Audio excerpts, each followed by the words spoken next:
Good morning, class 6th.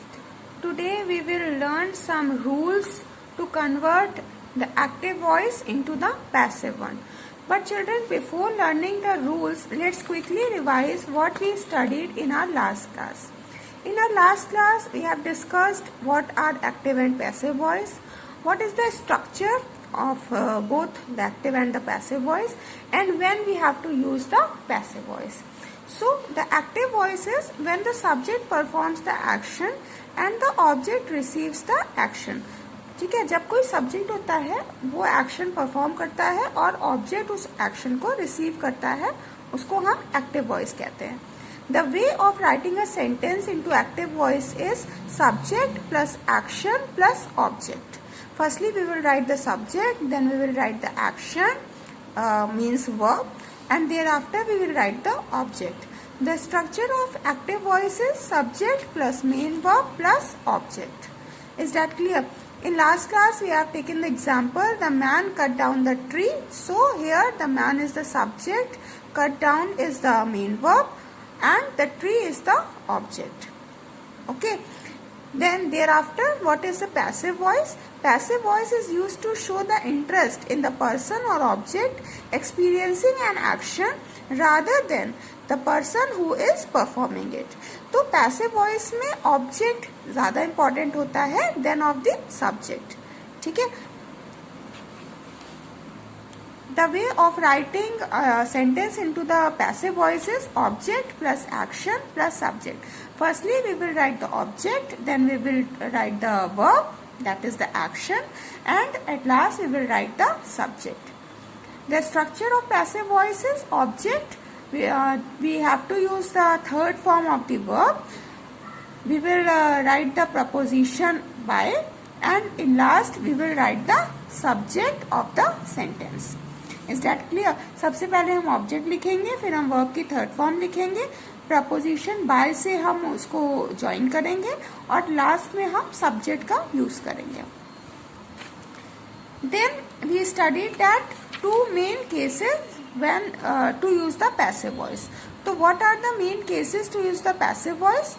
Firstly, when you don't know the subject at all, means the subject is not present in your sentence. आपके sentence में subject नहीं दिया हुआ है तो आपको पैसिव वॉइस का यूज करना पड़ेगा अपने सेंटेंस को फॉर्म करने के लिए. उसके बाद सेकेंड हमारा जो केस होता है वो क्या होता है? When you want to give more importance to the subject rather than the subject who performed the action. मतलब हमारे जो ऑब्जेक्ट है वो ज्यादा इंपॉर्टेंट है देन ऑफ द सब्जेक्ट. ठीक है, तो उस केस में हम पैसिव वॉइस का यूज करेंगे. टू द ऑब्जेक्ट होगा यहाँ पर. ठीक है, when you want to give more importance to the object rather than the subject who performed the action.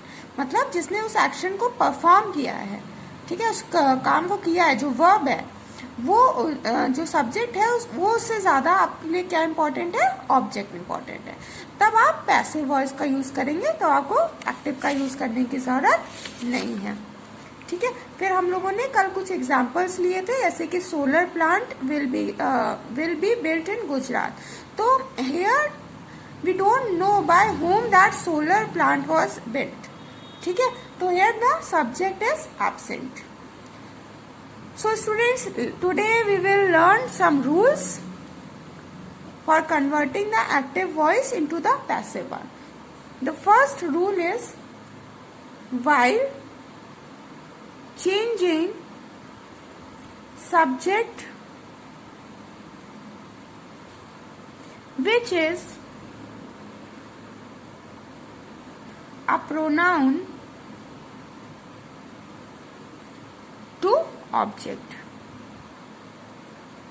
While changing subject which is a pronoun to the object. ठीक है, तो आपको क्या करना होगा? जब सब्जेक्ट में आपके प्रोनाउन दिया होगा, जैसे कि आई है, आई आपके सब्जेक्टिव पार्ट में दिया है. ठीक है, तो आपको क्या करना होगा? आपको ऑब्जेक्ट की तरफ जब इसको लेकर के जाना होगा तो ये आई क्या बन जाता है? मी बन जाता है. ठीक है, सेंटेंस आप कभी भी आई से एंड नहीं कर सकते हैं, वो आई आपका ट्रांसफॉर्म हो जाता है मी में. Is that clear? He will be converted into him. ठीक है, ही को हम किस में कन्वर्ट कर देते हैं? ही को हम कन्वर्ट कर देते हैं हिम में. She will be converted into her. She को हम हर में कन्वर्ट कर देंगे. We will be converted into us. ठीक है. And they will be converted into them. This thing you must have to remember children. ये आपको हमेशा याद जरूर रखना है. If you want you can note it down somewhere in your rough copy. I will be transformed into me, he will be converted into him, she will be converted into her, we will be converted into us, and they will be converted into them. These are the change in pronoun. How you have to change the pronoun from the subject to the object. Is that clear? This is rule number 1. Second, add a proper helping verb of to be before main verb. ठीक है. तो जो main verb होगा उसके पहले आपको एक proper helping verb लगाना होगा मेन वर्ब के अकॉर्डिंग. तो हेल्पिंग वर्ब के लिए आपको कुछ टेंसेस के रूल्स को याद रखना है कि हमें कैसे चेंज करना है. For this I am going to tell you some chart.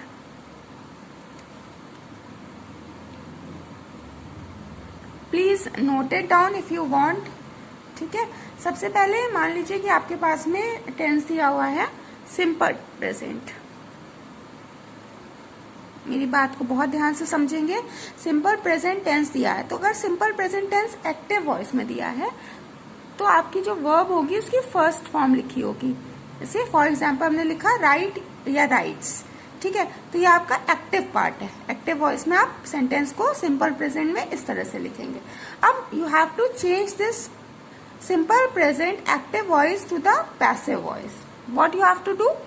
You have to replace it with is, am, are and the third form of the verb. ठीक है. तो राइट या राइट्स की थर्ड फॉर्म क्या हो जाती है? राइट या राइट्स की थर्ड फॉर्म हो जाती है रिटन. ठीक है. बात समझ में आई? अच्छा. अब एक और जो है हमारा टेंस है प्रेजेंट कॉन्टिन्यूअस टेंस ले लेते हैं. ठीक है. तो प्रेजेंट कॉन्टिन्यूअस टेंस आपका जो एक्टिव वॉइस में होगा वो होगा इज, एम, आर और वर्ब की आपकी थर्ड फॉर्म. जैसे कि हमने लिखा राइटिंग तो यहाँ पे ing लगा है. तो ये आपकी क्या हो गई? प्रेजेंट कॉन्टिन्यूअस टेंस हो गई. अब आपको इसको पैसिव वॉइस में चेंज करना है. ठीक है. तो आप कैसे करेंगे? Is, am, are and the third form of the verb.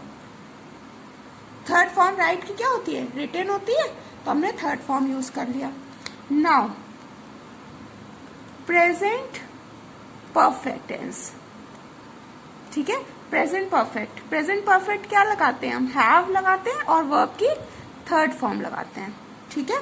तो आपको प्रेजेंट परफेक्ट एक्टिव से पैसिव में चेंज करना है. तो आप हैव के साथ में बीन लगाएंगे. Have been and the third form of the verb. Clear? Simple past.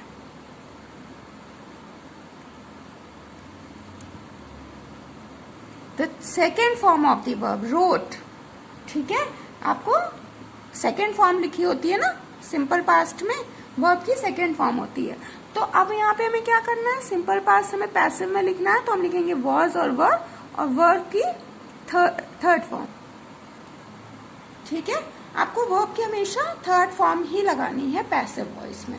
इस बात का आपको जरूर से ध्यान रखना है. बहुत इजी है. बार बार वर्ब की चेंजेस नहीं होते हैं फॉर्म्स के. Thereafter, past continuous is given. So, was, were and verb plus ing. ना writing verb के साथ में हमने ing ऐड किया है. So, in passive voice, was, were and being written. आपको being लगाना होगा with the third form of the verb. Am I clear? Okay. Now, the next one is past perfect. Past perfect, had, and the third form of the verb we have to write na. In the past perfect tense, had के साथ में हम अपने verb की third form लगाते हैं. आपने tenses में पढ़ा हुआ है. So in passive voice we will write had, been, and the third form of the verb, which is written. Okay.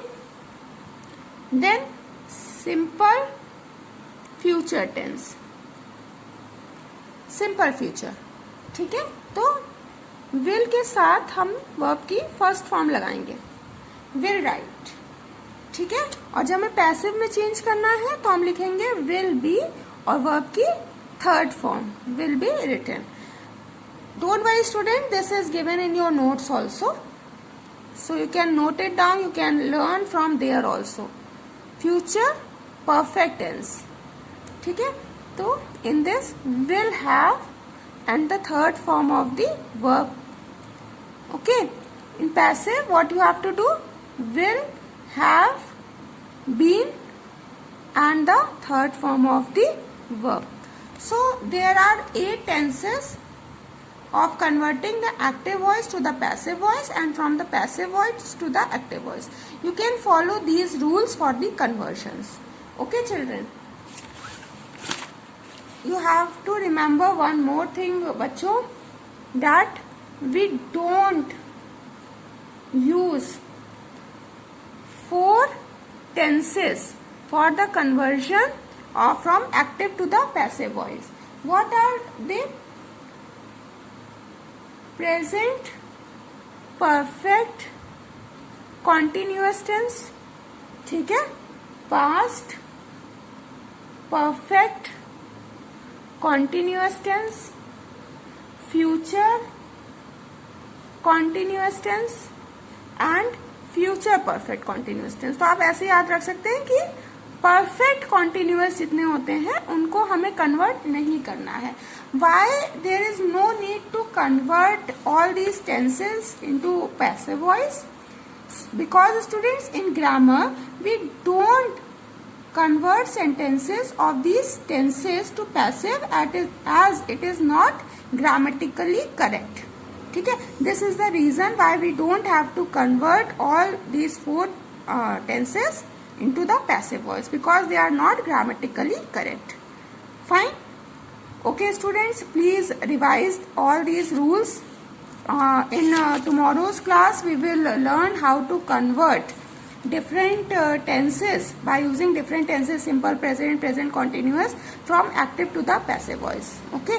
Till then please revise what I taught you in last 2 classes. Thank you students. God bless you all.